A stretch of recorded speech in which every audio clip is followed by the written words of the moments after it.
नमस्कार साथियों, स्वागत है आपका हमारे YouTube channel online study club में। अपने कर रहे हैं दोस्तों राजस्थान का भूगोल, और राजस्थान के भूगोल में आज अपने टॉपिक लेके आए हैं राजस्थान का अपवाह तंत्र भी, यानी कि नदियों के बारे में।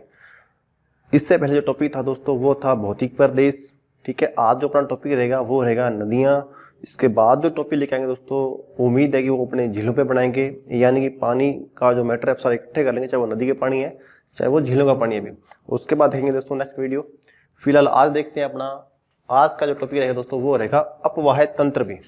अब अपवाह तंत्र क्या है और कितने प्रकार का राजस्थान में वो पढ़ते हैं। टॉपिक का नाम है दोस्तों अपवाह तंत्र। अब इस अपवाह तंत्र का मीन क्या है वो देखते हैं। अपवाह तंत्र में दो शब्द है भी, एक तो है दोस्तों अपवाह है, एक है तंत्र। अपवाह का अपने अंतर ले सकते हैं दोस्तों, अर्थ ले सकते हैं इसका नदी का बहना, यानी कि अपवाह यानी कि पानी जब बह रहा है दोस्तों उसको क्या बोलते हैं अपवाह, यानी कि सिंपल भाषा में ले सकते हैं अपवाह क्या होगा नदी का बहना, और तंत्र क्या होगा उसका जाड़। तंत्र क्या होगा उसका जाड़, यानी कि कोई एक नदी है, अकेली नदी को अपने नदी तंत्र नहीं कह सकते। नदी तंत्र जब कहेंगे जब एक नदी के साथ उसकी कई क्या हो जाएंगी सहायक नदियां होंगी भी, कहीं क्या हो जाएंगी सहायक नदियां काउंट होंगी आके उसमें मिलेंगी। यानी कि एक कोई नदी बह रही है उसको सिर्फ नदी कह सकते हैं अपने। यदि नदी बह रही है उसके साथ उसकी कुछ सहायक नदियां बह रही हैं उसको बोलते हैं नदियों का तंत्र, नदी तंत्र। ठीक है, तो ये है दोस्तों आज का टॉपिक अपवाह तंत्र भी। अब इसकी डेफिनेशन भी लिखी हुई है अपवाह तंत्र की, अब इसको बाद में देखेंगे, फिलहाल ये थोड़ा समझते हैं।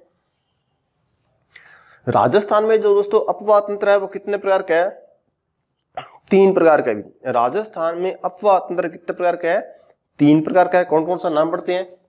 पहला जो अपवाह तंत्र रहेगा वो रहेगा आंतरिक अपवाह तंत्र भी, एक रहेगा अरब सागर का अपवाह तंत्र और एक रहेगा बंगाल की खाड़ी का अपवाह तंत्र। फिर रिपीट करते हैं, राजस्थान में अपवाह तंत्र कितने प्रकार का है, तीन प्रकार का। किस कौन कौन से प्रकार का है, तीन प्रकार का भी। एक तो है आंतरिक अपवाह तंत्र, एक है अरब सागरीय अपवाह तंत्र, एक है बंगाल की खाड़ी का अपवाह तंत्र। अब इसका मीन क्या है भी, इनका तीनों का अर्थ क्या है। जो आंतरिक अपवाह तंत्र है दोस्तों उसे कहते हैं, मान लो कोई एक नदी किसी क्षेत्र विशेष से निकली है, चाहे वो पहाड़ से निकली है या वो किसी मैदानी भाग से होते हुए निकली है। यदि उसका जल किसी भी सागर में ना मिले, यानी कि जहां से नदी का उद्गम हुआ है उस नदी के उद्गम से लेकर उसका जो अंत में एंड होगा, वो एंड हो रहा है कहाँ हो रहा है, वो भी किसी भूमि पर हो रहा है, यानी कि भूमि से निकली है और भूमि पर उसका क्या हो गया है खात्मा हो चुका है, खत्म हो चुकी है, विलीन हो चुकी है, उसे बोलते हैं आंतरिक अपवाह तंत्र। यानी कि ऐसी नदियां अपना जल किसी भी सागर या महासागर में नहीं लेके जाएंगी भी, उसे बोलते हैं आंतरिक अपवाह तंत्र। और राजस्थान में कुल अपवाह तंत्र का कितना प्रतिशत है भी, लगभग 60.2 60.2 भी। अरब सागरीय अपवाह तंत्र किसे कहेंगे, अरब सागर का अपवाह तंत्र उसे कहते हैं ऐसी नदियां जहां उसका उद्गम हुआ वहां से अपना जल लेते हुए किसी भी सागर में, वो कौन से सागर में, अरब सागर में जाकर अपना पानी लेके जाएंगी, उसे बोलते हैं अरब सागर का अपवाह तंत्र भी। यानी कि ऐसी नदियां जो अपने उद्गम स्थल से और रास्ते में बहते हुए बहुत सी नदियां उसमें इंक्लूड होती रहेंगी। यानी कि एक नदी बह रही है, वो अपने रास्ते में विभिन्न नदियों का जाल बना लिया, चाहे वो एक ही नदी जा रही है चाहे वो अनेक नदियां जा रही हैं, वो नदियां मिलकर एंड में कहाँ जाके गिरेंगी, अरब सागर में, वो क्या कहलाएगा अरब सागर का अपवाह तंत्र भी। थर्ड दोस्तों बंगाल की खाड़ी का अपवाह तंत्र, ऐसी नदियां जो अपना जल कहाँ लेके जाएंगी, बंगाल की खाड़ी में जाके गिरेंगी, उसे बोलते हैं बंगाल की खाड़ी का अपवाह तंत्र। इसका जो 200% रहेगा लगभग 17.4 17.4, और इसका जो अपवाह तंत्र रहेगा वो रहेगा 22.4% भी। ठीक है, 22.4% भी। अब इसको अपने थोड़ा सा बोर्ड पे बनाएंगे भी, अपवाह तंत्र किधर रहेगा अरब सागर का और बंगाल खाड़ी कहाँ रहेगी, इसको भी यहाँ पे समझाऊंगा। फिलहाल ये देख लें, फिर इसको अपने मिटा देंगे। आंतरिक जो अपवाह तंत्र की जो नदियां दोस्तों वो कौन कौन सी हैं पहले वो देखते हैं। हो सकता है क्वेश्चन यहीं से आ जाए और आता भी है। एक क्वेश्चन आ जाएगा उसमें 4 ऑप्शन होंगे, जिसमें कह देगा कौन सी नदी आंतरिक प्रवाह की है या नहीं है, तो ऐसे क्वेश्चन सोल्व होंगे यहाँ से भी। तो आंतरिक प्रवाह में कौन सी नदी आएंगी पहले, एक तो है दोस्तों घग्गर नदी, कांतली नदी, काकने या मसूरदी नदी, रूपारेल नदी, रूपनगढ़ नदी, मंथा नदी, इसको मेढा नदी भी बोलते हैं, मंथा या मेढा, और साबी नदी। ये दोस्तों साबी लिखा हुआ थोड़ा सा मिटिया, साबी नदी, साबी नदी। ठीक है, फिर रिपीट करता हूं, आंतरिक प्रवाह की कौन कौन सी नदी है? एक तो हो जाएगी अपनी घग्गर नदी, यहां से क्वेश्चन जरूर पुट होता है अभी, घग्गर नदी, कांतली नदी, काकने या मसूरदी नदी, रूपारेल नदी, रूपनगढ़ नदी, मंथा नदी या मेढा नदी या साबी नदी। ये तो है दोस्तों आंतरिक प्रवाह की नदियां। इसकी एक ट्रिक भी है दोस्तों, वो भी बता देंगे आपको बाद में। और अब अरब सागर का जो अपार रहेगा उसमें कौन सी नदी आएंगी? एक तो दोस्तों आएगी मुख्य नदी तो लूणी है, लूणी व उसकी सहायक नदियां, लूणी व उसकी सहायक नदियां, पश्चिमी बनास नदी, साबरमती नदी। ध्यान रखना दोस्तों ये पश्चिमी बनास है, बनास नहीं है, बनास आती यहां आ जाएगी, पश्चिमी बनास है दोस्तों, ये पश्चिमी लिखा हुआ है, पश्चिमी बनास नदी, साबरमती नदी और माही नदी भी। फिर रिपीट करता हूं, अरब सागर में कौन जाएंगी? लूणी व सहायक नदियां, पश्चिमी बनास नदियां, साबरमती नदी और माही नदी भी। इसकी कुछ सहायक आ जाएंगी, इसकी कुछ सहायक आ जाएंगी, इसकी सहायक आ जाएंगी, यानी सभी का क्या हो जाएगा? तंत्र हो जाएगा। फिर दोस्तों बंगाल की खाड़ी में कौन कौन जाएंगी? मेन तो दोस्तों अपने आपको याद करनी है ये चंबल नदी भी, चंबल नदी व उसकी सहायक नदियां, चंबल नदी व सहायक नदियां, बनास नदी व सहायक नदियां। हालांकि दोस्तों बनास नदी इसी चंबल की सहायक है, ठीक है, मैंने थोड़ा सा समझा दिया इसको अलग से ही। चंबल व सहायक नदियां और बनास व सहायक नदियां भी, ठीक है। ये है दोस्तों थोड़ा सा परफॉर्मा, आपको थोड़ा याद रखेगा। क्वेश्चन है कि यहाँ से जरूर है, भी क्वेश्चन दे देगा, अभी मान लो क्वेश्चन दे देगा पश्चिमी बनास नदी का तंत्र है, क्योंकि दोस्तों पश्चिमी बनास थोड़ा सा कंफ्यूज वाला क्वेश्चन है, ये पश्चिमी बनास है और ये बनास है भी, इसलिए मैंने थोड़ा सा अलग अलग यहाँ पे लिख दिया था पहले ही, फिर आपको थोड़ा याद आ जाए। हालांकि दोस्तों बनास नदी इसी में इंक्लूड हो जाएगी, क्योंकि चंबल की सहायक कौन सी है? बनास ही है भी। तो ऐसा क्वेश्चन बन सकता है किसी भी एग्जाम में कि पश्चिमी बनास किस सागर में जाके गिरेगी, और ऐसे क्वेश्चन दोस्तों अपने से ज्यादा गलत होंगे जो ललचाने वाले होते हैं। और ऑप्शन भी कौन सा आएगा? पहला बंगाल की खाड़ी, पढ़ देखते करेंगे बनास कहाँ जा रही है, चंबल की सहायक है, चलो जी कर दो। तो दोस्तों पश्चिमी बनास है, बनास नहीं है, ये थोड़ा यहाँ पे याद रखना भी, ठीक है। अब देखते हैं दोस्तों कि अरब सागर किधर है, बंगाल की खाड़ी किस तरफ है, वो थोड़ा समझते हैं, अभी देखते हैं इसको।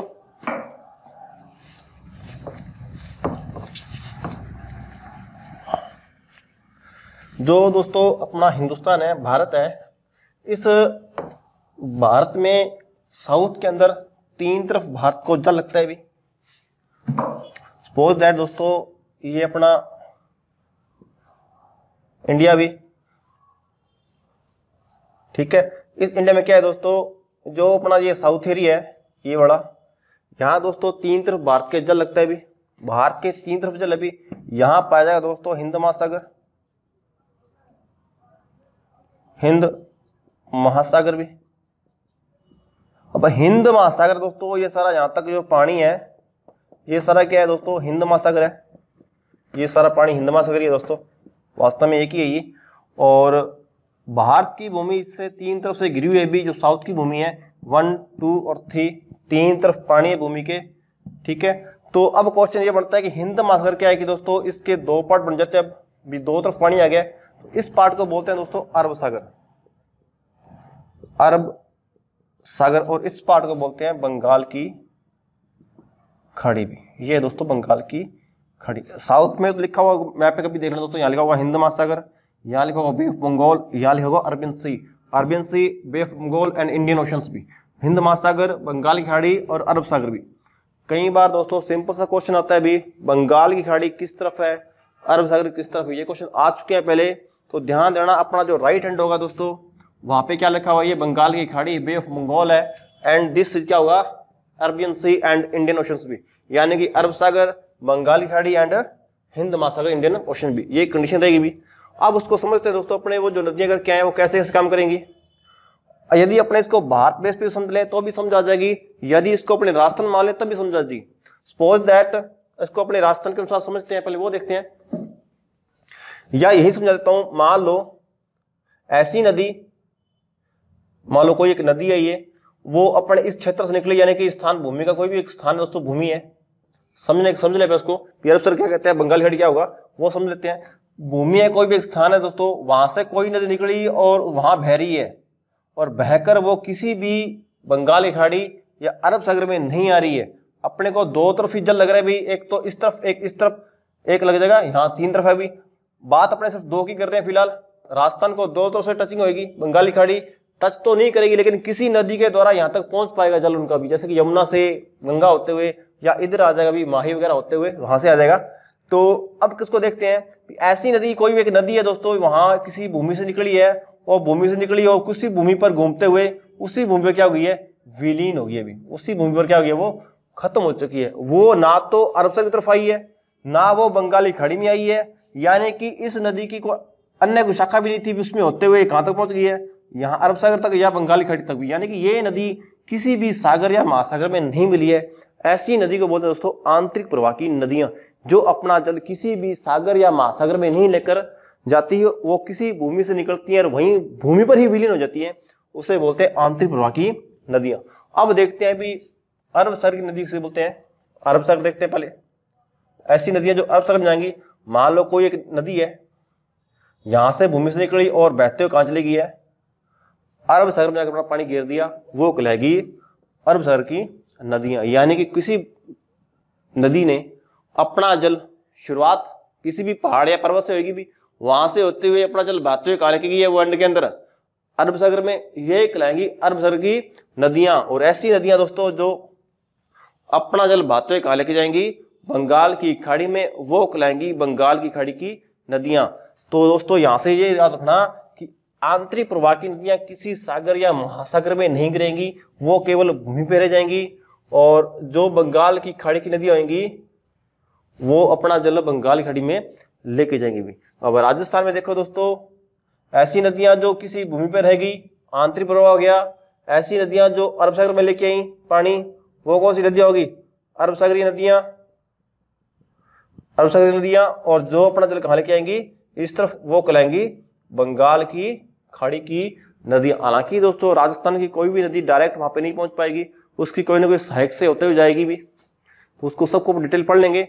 फिलहाल आपको यहां तक समझ आ गया होगा। अब इसको पढ़ते हैं थोड़ा सा। ये लिखा है दोस्तों अपवाह तंत्र भी, क्या लिखा हुआ है, अपवाह तंत्र किसे कहते हैं। क्वेश्चन का दोस्तों कोई मुंह नहीं होता, वो कहीं से आ सकता है भी, अपने रट्टा मारते मर जाएंगे, नदियों के नाम, उसकी लंबाइयां चौड़ाइयां फलाना दिमखाना, और क्वेश्चन दोस्तों यहां से ही पुट हो जाता है। तो ये चीज अपने लिए वेस्ट मोस्ट है अभी। तो देखते हैं अपवाह तंत्र किसे कहते हैं। निश्चित वाहिकाओं के माध्यम से, निश्चित वाहिकाओं के माध्यम से हो रहे जल प्रवाह को अपवाह तंत्र कहते हैं। निश्चित वाहिकाओं यानी कि नलियों के द्वारा, ठीक है ना, निश्चित स्थान से निश्चित क्षेत्र में निश्चित वाहिकाओं के माध्यम से हो रहे जल प्रवाह को अपवाह तंत्र कहते हैं भी, ठीक है ना। कोई भी एक निश्चित वाहिका है दोस्तों, ठीक है, उसका क्या हो रहा है, जल का बहाव हो रहा है, निश्चित हो रहा है, तो उसे क्या बोलेंगे, जल प्रवाह को क्या बोलते हैं, अपवाह तंत्र कहते हैं। नेक्स्ट, अब क्वेश्चन ये भी इंपॉर्टेंट है कि किसी क्षेत्र का अपवाह तंत्र, किसी क्षेत्र का अपवाह तंत्र वहां के भूवैज्ञानिक समयावधि, वहां के भूवैज्ञानिक समयावधि, चट्टानों की प्रकृति, संरचना, स्थलाकृति, ढाल, बहते जल की मात्रा और बहाव की अवधि का परिणाम है भी। बड़ी सुंदर लाइन है दोस्तों, इसमें सब कुछ आ जाएगा आपके अपवाह तंत्र के बारे में, भी नदी के बारे में क्या कहना चाहते हैं। देखो दोस्तों इसमें लिखा किसी क्षेत्र का अपवाह तंत्र वहां के भूवैज्ञानिक समय अवधि भी, किस समय अंतराल में पानी बह रहा है भी, चट्टानों की प्रकृति भी, ऊंचाई है, ढाल है, किस प्रकार का है इनका, उनकी संरचना कैसी है, स्थलाकृति कैसी है, उबड़ खाबड़ है, समतल है, ढाल ज्यादा है, ढाल है, बहते जल की मात्रा है, बहाव की अवधि है भी, ठीक है ना, वो सारा क्या परिणाम हो जाएगा इस क्षेत्र में आ जाएगा भी। नेक्स्ट है भी जल विभाजक भी, जल का विभाजक यानी कि विभाजन, जल का विभाजन कैसे होगा, एक नदी द्रोणी या नदी बेसिन, एक ही बात अभी, या तो नदी द्रोणी दे दे या नदी बेसिन दे दे। एक नदी द्रोणी या नदी बेसिन दूसरी नदी बेसिन से जिस पर्वत या उच्च भूमि द्वारा अलग होती है उसे क्या बोलते हैं, जल विभाजक। मान लो दोस्तों इसको समझाएं अपने, ये कोई एक नदी है, ये बह रही है अभी, और एक नदी दोस्तों मान लो यहां बह रही है, बीच में कोई एक दीवार है, उसे क्या बोल देंगे, जल का विभाजक भी। मान लो दो नदियां भी, अब उनका ढाल एक जैसा है, या अपने कह सकते हैं भी नदियों का ढाल अलग अलग कैसे होगा। कोई भी दोस्तों एक पहाड़ है, कोई भी दोस्तों एक पहाड़ है, मान लो ये पहाड़ है, यहां से कोई नदी निकली इस तरफ, उसका ढाल किधर हो जाएगा, इस तरफ हो जाएगा। कोई नदी यहां से निकली तो ढाल क्या हो जाएगा, इस तरफ हो जाएगा। यानी कि एक नदी द्रोणी या नदी बेसिन, कोई नदी द्रोणी या नदी बेसिन है भी ये, ठीक है ना। जिस पर्वत या उच्च भूमि, पर्वत उच्च भूमि द्वारा अलग होती है, जल विभाजक कहलाएगी। राजस्थान में दोस्तों एक पर्वत है अरावली। कौन सा पर्वत है, अरावली। जो अरावली पर्वत है दोस्तों वो एक जल विभाजक का काम करता है। यानी कि भारत है, भारत में दोस्तों देखें तो इधर तो क्या हो जाएगा, अरब सागर प्रवाह, और इस तरफ क्या है, बंगाली खाड़ी का प्रवाह, और यहाँ पे एक पर्वत है दोस्तों अरावली। यानी कि सिंधु व उसका नदी तंत्र, सिंधु नदी है उसका नदी तंत्र है, किस तरफ जा रहा है ये, अरब सागर में। और गंगा व उसका नदी तंत्र भी इस तरफ जा रहा है। गंगा में कौन मिल जाएगी, यमुना। यमुना में कौन मिलती है, चंबल। यानी कि चंबल कहां मिलेगी, यमुना में। यमुना कहां मिलेगी, गंगा में। गंगा कहां मिल जाएगी, ब्रह्मपुत्र में। तो वो कहना जाएगा पूर्व में। तो यानी कि एक जल विभाजक कौन हो गया, अपना ये अरावली। बीच में कौन आ गया, अरावली। यानी कि इस अरावली के द्वारा पश्चिम का जो नदी तंत्र है उसको तो कहां भेज दिया, अरब सागर में। और पूर्व के नदी तंत्र कहां भेज दिया उसने, बंगाली खाड़ी में। तो ये क्या कहलाएगा, अरावली जल विभाजक। यानी कि जल का क्या करें उसने, विभाजन। पश्चिम का जल कहां चला गया है, अरब सागर में, और पूर्व का जल कहां चला गया है, बंगाल की खाड़ी में भी। इसे कहते हैं जल विभाजक भी। जल विभाजक रेखा ऐसे बोलते हैं, भारत की महान जल विभाजक रेखा कौन सी होती है, अरावली। क्या बोलते हैं, भारत की महान जल विभाजक रेखा क्या कहलाएगी, अरावली। ये क्वेश्चन आता भी है दोस्तों कि भारत की महान जल विभाजक रेखा कौन सी है, अपनी अरावली है। जब दोस्तों ये भौतिक प्रदेश करेंगे ना अपने, इसको फुल डिटेल से समझाऊंगा। अभी आपको ऐसा मैटर कहीं नहीं मिलेगा, ऐसा मैटर समझाऊंगा भी, और बिल्कुल ही बेस तरीके से आम जिंदगी से जोड़ते हुए समझाऊंगा भी। और किसी भी क्वेश्चन को याद करना दोस्तों अपनी आम जिंदगी से जोड़ लिया करो, कोई टफ नहीं है अभी। उम्मीद करता हूँ ये समझ आ गया यहाँ पे। नेक्स्ट देखते हैं अभी जल ग्रहण क्षेत्र भी। अब देखो सिंपल सी बात है, जल यानी पानी, ग्रहण करना, वहां का क्षेत्र क्या है। एक नदी है विशिष्ट क्षेत्रों से बह रही है, एक नदी विशिष्ट क्षेत्र से अपना जल बहाकर लाती है, जल ग्रहण क्षेत्र कहलाता है। कोई भी एक नदी है दोस्तों, किसी भी एक विशिष्ट स्थान से वो बहा लेके आएगी, वो क्या लाएगा, जल ग्रहण क्षेत्र। पहाड़ है दोस्तों, पहाड़ है। अब दोस्तों नदी है, मोस्टली कहां से निकलेगी, नदी जो निकलती है मोस्टली पहाड़ों से निकलती है दोस्तों, ठीक है। पहाड़ों के ऊपर क्या होता है, मोस्टली ग्लेशियर्स क्या होते हैं, ग्लेशियर भी। अब क्वेश्चन ये भी तो होता है दोस्तों कि 12 नदियां क्या हैं, बरसात वाली नदियां कौन सी हैं दोस्तों, कंफ्यूज वाला क्वेश्चन है, समझाएंगे उसको। तो क्या होगा, जल ग्रहण क्षेत्र, मान लो इस नदी है, मान लो ये लूनी नदी है। अभी कहां से निकलती है लूनी नदी, अपने नाग पहाड़ से निकलती है, अभी समझाएंगे इसको। तो इसका जो क्षेत्र होगा विशेष कहां होगा, इस तरफ होगा, पश्चिम में ही है। तो जल ग्रहण क्षेत्र एक नदी के विशिष्ट क्षेत्र से, उसका विशेष कौन सा है, पहले अजमेर से निकलती है, फिर नागौर में, फिर पाली में, फिर जोधपुर में, फिर कहां चल जाएगी, बाड़मेर में, फिर कहां चल जाएगी, जालोर होते हुए अरब सागर में। उसका क्या हो जाएगा, एक निश्चित एरिया आ जाएगा, निश्चित क्षेत्र भी है। तो क्या कहलाता है वो, उसका जल ग्रहण क्षेत्र कहलाता है। ये था दोस्तों इसके बारे में। पहले अपवाह तंत्र, निश्चित वाहिकाओं के माध्यम से हो रहे जल प्रवाह को क्या बोलते हैं, अपवाह तंत्र। अपनी दोस्तों जो अपना ब्लड है, अपना ब्लड इसके अंदर क्या है दोस्तों, नाड़ियां शरीर के अंदर, वो जो ब्लड है उन नाड़ियों के द्वारा ही तो सही बह रहा है। थोड़ी सी काट दो तो क्या हो जाएगा, मर जाएंगे। यानी कि निश्चित क्या हो जाएगा, उसका क्रम हो जाएगा, वाह हो जाएगा। तो निश्चित वाहिकाओं के माध्यम से जल के प्रवाह को क्या बोलते हैं, अपवाह तंत्र कहते हैं। फिर क्या हो जाएगा, किसी क्षेत्र का अपवाह तंत्र, वहां के भूवैज्ञानिक समय विधि, समय के अनुसार चट्टानों की प्रकृति, उनकी संरचना है, स्थलाकृति है, ढाल है, बहते जल की मात्रा है, बहाव की अवधि को क्या बोलते हैं, समझाएगी। यानी कि पानी जो बह रहा है दोस्तों, पानी क्या है, एक निश्चित भूभाग पे है। यानी कि पानी की ये खूबी है दोस्तों, उसका ये अपने कह दें नियम है कि वो ऊंचाई से ढाल की तरफ ही आता है दोस्तों। कभी पानी ऊपर तो चढ़ता नहीं है, नीचे छोड़ देगा पानी अपने टंकी पे चढ़ जाएगा दोस्तों, तो ऐसा कुछ नहीं होता। उसकी एक निश्चित संरचना भी होगी, ढाल भी होगा, जल की बहने की मात्रा भी होगी। कम पानी है कि ज्यादा पानी है, ज्यादा पानी होगा तो वो स्पीड से आएगा, कम पानी थोड़ा स्लो आएगा। हर चीज दोस्तों इसके अंदर काउंट है, थोड़ा इसको पढ़ के देखना बड़ा मजा आएगा। नेक्स्ट जल विभाजक क्या होगा, दो पानी आ रहा है, कोई भी दोस्तों मान लो एक ही पानी है, ऊपर से पानी गिर रहा है, बीच में कोई भी अपने अवरोधक लगा दें ऐसे करके, तो पानी क्या हो जाएगा, डिवाइड हो जाएगा, दो भागों में टूट जाएगा, वो क्या हो जाएगा, जल का विभाजन हो जाएगा दोस्तों। तो उसे बोलते हैं जल विभाजक। जल ग्रहण क्षेत्र, किसी नदी विशेष क्षेत्र से अपना जल भाग कर लेके आ रही है और क्या कहलाएगा वो, जल ग्रहण क्षेत्र। इसके बाद देखते हैं दोस्तों कुछ ऐसी बातें, मान लो कई बार क्वेश्चन ये भी आता है या बच्चों कई को कंफ्यूज रहती है भी, एक शब्द आता है भी, द्वीप क्या है, महाद्वीप क्या है, घाटी क्या है, खाड़ी क्या है, प्रायद्वीप क्या है, ये कुछ शब्द है भी बड़े कंफ्यूज करते हैं। ये एक शब्द दोस्तों अपने जैसे खंबात की खाड़ी है, कच्छ का रण है, कच्छ की खाड़ी है, कुछ एक शब्द है जो बड़े कंफ्यूज करते हैं भी। इन शब्दों को मैं पहले ही समझाना चाहूंगा क्योंकि दोस्तों ये बीच नदियों में तंग करेंगे अपने को, तो वहां कंफ्यूज ना हो, तो उससे पहले ये मैटर अपने पूरा कर ले। एक तो शब्द है दोस्तों यहां पे लिखा हुआ द्वीप, एक शब्द है भी महाद्वीप, एक शब्द है दोस्तों ये प्रायद्वीप। शब्द एक जैसे ही है, कोई ज्यादा टफ नहीं है भी, कोई ज्यादा फर्क भी नहीं है। द्वीप, महाद्वीप, प्रायद्वीप एक जैसे ही है, अंतर बड़ा भी इनमें। या शब्द है दोस्तों एक खाड़ी, या शब्द है दोस्तों घाटी।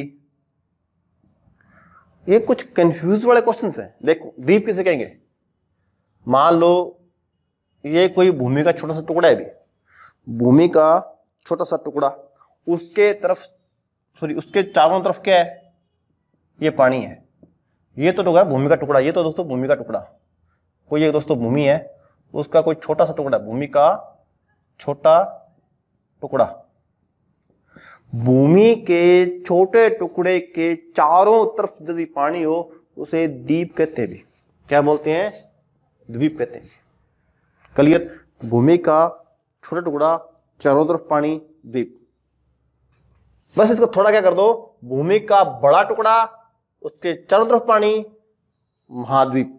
भूमि का विशाल टुकड़ा, उसके चारों तरफ पानी, महाद्वीप। अब प्रायद्वीप क्या होगा, भूमि का ऐसा टुकड़ा जिसके तीन तरफ पानी। ये दोस्तों अपनी भूमि, अरब सागर, इंडिया ले लें अपने। भारत क्या है, क्वेश्चन आता है भारत क्या है, मतलब क्वेश्चन आ गया भारत क्या है। ऑप्शन ए फलाना, ऑप्शन बी ढिमकाना, ऑप्शन सी आ जाए प्रायद्वीप, ऑप्शन डी कुछ और ही दे दे। अपने ढूंढते रहेंगे भारत तो एक देश, अभी ऑप्शन ही नहीं है, ये तो क्वेश्चन ही गलत है। वो पूछ रहे कि भारत क्या है, ऑप्शन का क्या देगा, भारत एक प्रायद्वीप है। भारत क्या है दोस्तों, प्रायद्वीप है। प्रायद्वीप किसे कहते हैं, जिस भूमि के तीन तरफ पानी हो उसे क्या बोलते हैं, प्रायद्वीप कहते हैं। यहां आ जाएगा हिंद महासागर, यहां आ जाएगा बंगाल की खाड़ी। यानी कि जिस भूमि के तीन तरफ जल हो उसे क्या बोलते हैं, प्रायद्वीप कहते हैं भी। ये भी सॉल्व हुआ। अब पहले दोस्तों घाटी पढ़ते हैं। घाटी क्या है, घाटी का तो ये नहीं दोस्तों घाटा हो गया, ऐसा कुछ नहीं है। सपोज दैट दोस्तों ये पहाड़ है दोस्तों ये, और दो पहाड़ों के मध्य दोस्तों जो निम्न भूमि है, दो पहाड़ों के मध्य जो निम्न भूमि होती है दोस्तों, ये वाली दो पहाड़ हो गए, इसके मध्य दोस्तों ये निम्न भूमि होगी। इस निम्न भूमि को बोलते हैं दोस्तों घाटी। क्या बोलते हैं, घाटी। दो पहाड़ों के मध्य की जो निम्न स्थान है, निम्न भूमि है, इसको बोलते हैं घाटी।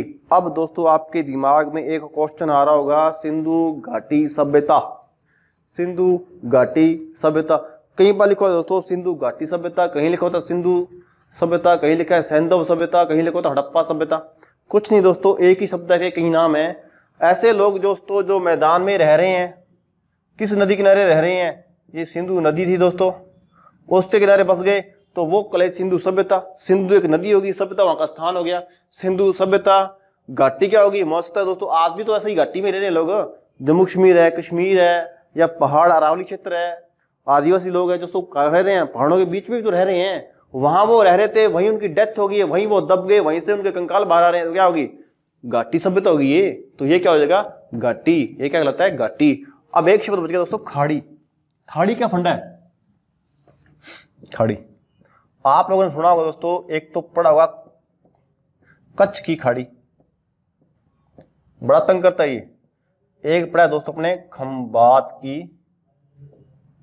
खाड़ी। खाड़ी को समझने के लिए दोस्तों प्रायद्वीप को थोड़ा ध्यान रखना, वरना गड़बड़ हो जाएगी। अब दोस्तों ये अपना हिंदुस्तान है, थोड़ा सा भी मैप दोस्तों अपने को ऐसे ही बना लेते हैं। अभी हैंडराइटिंग अपनी बहुत सुंदर है, अभी मेरे को खुद को समझ नहीं आती, धन्यवाद आपको समझ आ रही है अभी। अब दोस्तों सबसे पहले बोलते हैं कच्छ की खाड़ी। पहले खाड़ी, दोस्तों खाड़ी क्या होती है? खाड़ी होती है दोस्तों किसी पानी के तीन तरफ भूमि का होना। पानी है, पानी के 1 2 3, पानी के तीन तरफ भूमि का होना खाड़ी कहलाता है। कंफ्यूज हो गए? होना था जरूरी है, अब समझो, अब समझाएगा भाई। प्रायद्वीप, ये दोस्तों भूमि, भूमि के तीन तरफ पानी प्रायद्वीप है। भूमि के तीन तरफ पानी हो प्रायद्वीप है। पानी के तीन तरफ भूमि हो खाड़ी है। समझागी? यानी कि भूमि के तीन तरफ क्या हो? पानी पानी पानी, ये तो क्या हो गया? प्रायद्वीप। थोड़ा ध्यान देना, कंफ्यूज हो रहा है। भूमि के तीन तरफ पानी हो प्रायद्वीप है, और पानी के तीन तरफ, यहां भूमि ले लो, यहां भूमि ले लो, यहां भी भूमि, भूमि भी, ठीक है। यानी पानी के तीन तरफ भूमि हो उसे क्या बोलते हैं? खाड़ी। आप समझा गया होगा, उम्मीद करता हूं, धन्यवाद आपका भी। अब दोस्तों भारत का ये गुजरात राज्य है, भी बड़ा सुंदर शहर, राजधानी गांधीनगर है जी, राजधानी गांधीनगर है, सीएम यहाँ का विजय रूपानी है भी। तो यहाँ दोस्तों देखो आप लोगों ने, एक तो यहाँ सा पानी से त्रिकोणा सा, एक यहाँ पे थोड़ा सा उल्टा तीन सा बना हुआ है दोस्तों। यहाँ पे तो उल्टा जो तीन सा बना हुआ है ना दोस्तों, तो यहाँ जो पानी है ये दोस्तों कच्छ है। यहाँ पे गुजरात का जिला है दोस्तों कच्छ। गुजरात का जिला कौन सा दोस्तों? कच्छ। इस पे दोस्तों एक ऐड आती है अमिताभ बच्चन जी की, लंबू साहब की, कि कुछ तो गुजारो दिन गुजरात में, कच्छ में। इन फिल्मों से, इन मशहूरियों से दोस्तों क्वेश्चन बढ़ जाते हैं एग्जाम में, थोड़ा ध्यान दिया करो। मैं ये नहीं कहता कि फिल्में देखो, लेकिन उनसे भी ज्ञान मिलता है भी, और जितना ज्ञान दोस्तों फिल्मों से, नाटकों से और उनके एड से मिलता है, और कहीं नहीं है भी, ध्यान देना भी। और सभी बच्चे टीवी में तो देखना भी, पढ़ना भी जरूरी है, हर चीज जरूरी है देश के लिए, अपने लिए हर चीज जरूरी है, मनोरंजन भी जरूरी है, भी पढ़ना भी जरूरी है, मनोरंजन भी जरूरी है। तो दोस्तों कच्छ है ना, कच्छ कहाँ का जिला है? गुजरात का। तो कच्छ जिले का जो स्थान है दोस्तों, जो भूमि है ना, उसके बीच में यहाँ पे तीन प्रकार से पानी है। थोड़ा बड़ा बनाता हूँ, शायद नहीं दिख रहा होगा आपको, ये दोस्तों उल्टा तीन सा बना हुआ है यहाँ पे। ये जो पानी है दोस्तों, मान लो ये कच्छ जिला हो गया। अब कच्छ जो जिला है दोस्तों, ये एक भूमि, दो भूमि, तीन भूमि, यानी कि पानी के तीन तरफ क्या की है? भूमि। तो ये कहलाती है दोस्तों कच्छ की खाड़ी, ये कहलाती है कच्छ की खाड़ी। एक दोस्तों ऐसे भी है यहाँ पे, तो यहाँ भी पानी आ गया, एक भूमि, दो भूमि, तीन भूमि, इसे बोलते हैं दोस्तों खंबात की खाड़ी, इसे बोलते हैं खंबात की खाड़ी। अब देखते रहना दोस्तों, कौन सी नदी कच्छ के रण में जाएगी? कच्छ का रण ऊपर है अभी, कच्छ के रण में जाएगी, कौन सी कच्छ की खाड़ी में जाएगी, कौन सी खंबात की खाड़ी में जाएगी? माही नदी खंबात की खाड़ी में गिरेगी, साबरमती खंबात की खाड़ी में गिरेगी, पश्चिमी बनास कच्छ की खाड़ी में गिरेगी। इसके ऊपर यहाँ पा जाएगा दोस्तों कच्छ का रण, दलदल क्षेत्र है भी, यहाँ अपनी लूणी नदी गिरती है अभी। कच्छ का रण, कच्छ की खाड़ी, खंबात की खाड़ी। उम्मीद करता हूं दोस्तों ये चीजें आपको अब समझ आ गई होंगी। फिर भी दोस्तों नहीं समझा इसको दोबारा देख लेना, या कमेंट कर देना, इसको और किसी तरीके से समझा देंगे। तो अब देखते हैं दोस्तों राजस्थान की नदियां भी। नदियां पढ़ने से पहले मैं चाहूंगा दोस्तों, ये थोड़ा सा मैटर और है, इसको भी थोड़ा देख लें। और एक बात और है भी, थोड़ा सा वीडियो भी लंबा हो रहा है, तो नदी जो शुरू करेंगे दोस्तों वो नेक्स्ट वीडियो से ही शुरू कर पाएंगे। अपने 2 या 3 वीडियो बन जाएंगे नदियों पे। मैं चाहता हूँ जो चीज़ करें अपने डिटेल से करें, कहीं से भी क्वेश्चन आए उसको पकड़ लें अपने। तो ये थोड़ा सा मैटर हो रहा है अभी, तो इसको थोड़ा पढ़ लें पहले। तो एक शब्द लिखा हुआ दोस्तों यहाँ पे अपवाद द्रोणी। एक तो दोस्तों पढ़ के आए थे अपवाद तंत्र, ये लिखा हुआ दोस्तों अपवाद द्रोणी। ये क्या होती है? एक नदी व उसकी सहायक नदियों द्वारा अपवाहित क्षेत्रों को अपवाद द्रोणी कहते हैं। भी कोई एक नदी है, एक तो नदी आ रही है, उसकी क्या आ रही है? सहायक नदियां आ रही है भी। मान लो यहाँ समझे अपने, ये नदी आ रही है अभी, ये नदी बह रही है, उसकी क्या रही है, सहायक नदियां भी तो आके मिल रही है उसमें। नदी व उसकी सहायक नदियों, नदी व उसकी सहायक नदियों द्वारा अपवाहित क्षेत्रों को, जिस क्षेत्र में ये नदी क्या हो रही है, बह रही है, इस क्षेत्र को क्या बोलेंगे, अपवाद्रोणी। समझागी, नदी व उसकी सहायक नदियां, नदी व उसकी सहायक नदियों द्वारा जिस क्षेत्र में वो बह रही हैं, जिस क्षेत्र में वो बह रही हैं उसे क्या बोलते हैं, अपवाहित क्षेत्र कहते हैं। ठीक है, अपवाद्रोणी हो जाएगी, हो जाएगा अपवाद्रोणी। फिर देखो लिखा हुआ जल संभर, जल संभर, संभर है दोस्तों, संभर नहीं है, संभर। छोटी नदी है कोई, छोटी नदी के जल ग्रहण को, छोटी नदी के जल ग्रहण को क्या बोलेंगे, जल संभर। नदी द्रोणी, बड़ी नदी जल ग्रहण को नदी द्रोणी, अरे द्रोणी कहेंगे भी, ठीक है ना।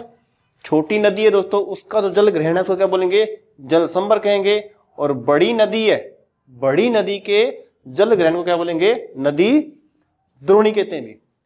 फिर दोस्तों यहां पर लिखा हुआ है नदी जल की उपलब्धता एवं उपयोग, नदी जल की उपलब्धता व उसके उपयोग किसमें, इसकी इकाई क्या रहेगी, करोड़ घन मीटर में, करोड़ घन मीटर में। आप हमने कुछ आंकड़े लिखेंगे दोस्तों, कोशिश दोस्तों पूरी नहीं है कि आंकड़ा सही हो, मैंने भी किसी किताब से लिया है, किताब ही अच्छी है, फिर भी दोस्तों कुछ थोड़ा बड़ा ऊपर नीचे हो, थोड़ा जरूर इसको कंफर्म जरूर करना, मैं पहले करना चाहूंगा, इसको थोड़ा कंफर्म कर लेना, कहीं आपका क्वेश्चन गलत ना हो जाए।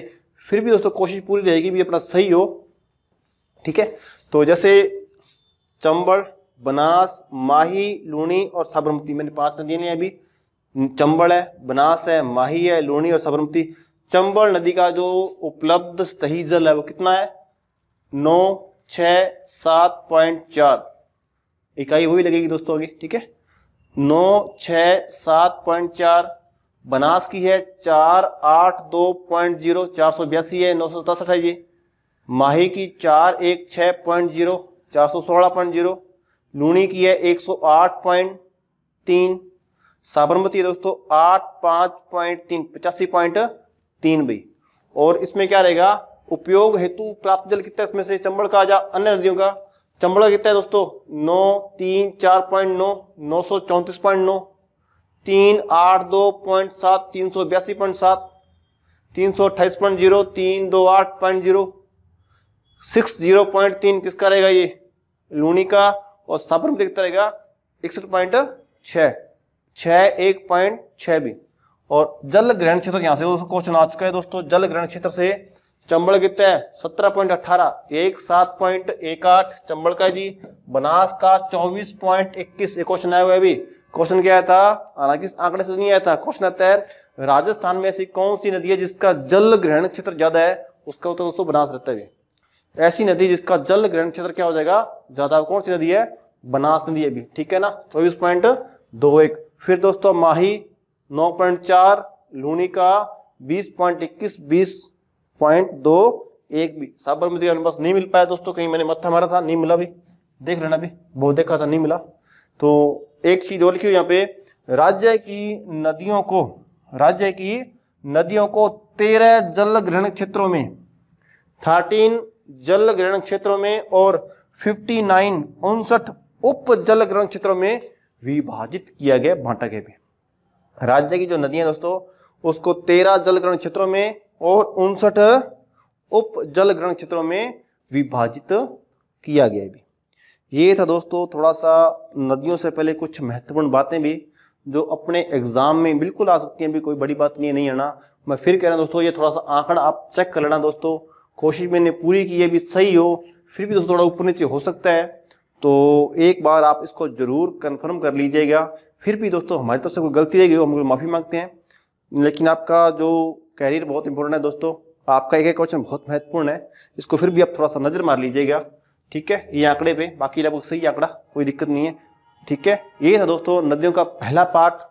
इसके बाद दोस्तों आज मैं चाहता था कि आज ही कोई आंतरिक प्रवाह या अरब सागर का प्रभाव करवा दिया जाए, लेकिन समय इजाजत नहीं दे रहा दोस्तों, आगे मेरा लेक्चर भी है, तो इस हिसाब से दोस्तों ये यहाँ तक ही रहेगा आज का मैटर।